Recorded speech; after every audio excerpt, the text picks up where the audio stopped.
MasterJet, meron pa ring empty mass dito sa amin. Safe pa rin bang mag-renew ng loan doon? Kasi may mga kasamahan ako na naka-renew sila ng account sa empty mass. So, for the information of everyone, safe pa naman itong empty mass, no? Hindi po kasali yung empty mass doon sa nirevoke ng DepEd.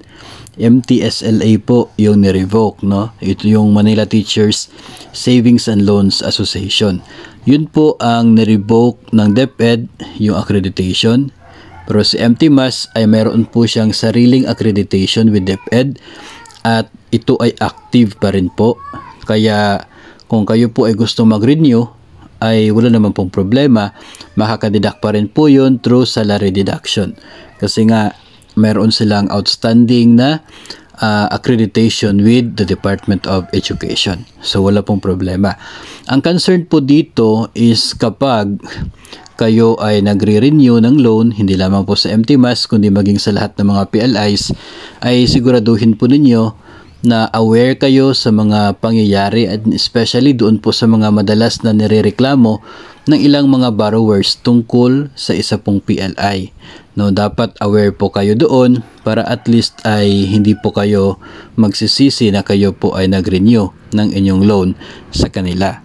Madalas po sa mga nababasa nating komento tungkol sa mga lending institutions ay yun po mga issue tungkol sa pamimigay ng statement of account, tungkol sa pagpapa-buyout, tungkol sa pagtanggap ng mga advance payment o kaya yung uri ng customer service na nabibigay nila sa kanila pong mga customer or sa inyo po, sa atin bilang kanila mga borrower.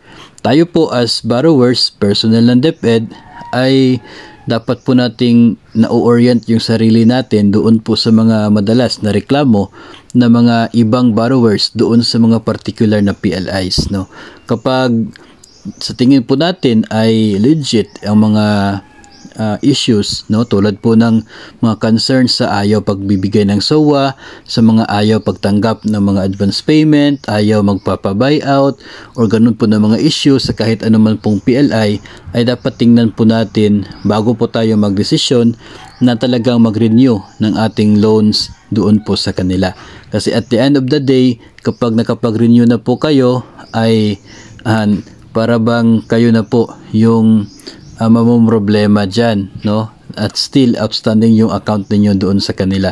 May mga problema po kasi na hindi tumatanggap ng mga advance payment, no? So ang ibig sabihin po nun, ayaw nila na bayaran mo in advance yung utang, so talagang hintayin mo until sa katapusan ng term ng inyo pong loan.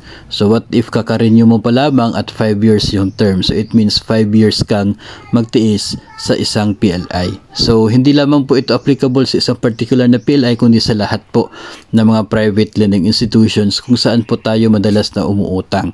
So, dapat tingnan po nating maigi yun at doon po tayo mag-renew ng ating mga loans o kaya ay doon po tayo umutang sa mga PLIs na napagkakatiwalaan po natin, and we believe na hindi po tayo mamumroblema sa kanila at maganda po yung kanilang pakikitungo sa atin bilang kanila pong mga customer at mga borrowers.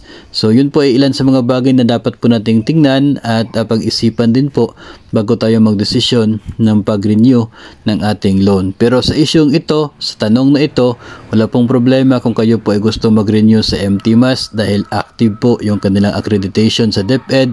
Sila pa rin po ay legitimate na allowed mag-offer ng loans sa mga DepEd personnel na ang monthly amortization ay nakadeduct mula sa atin pong monthly salary.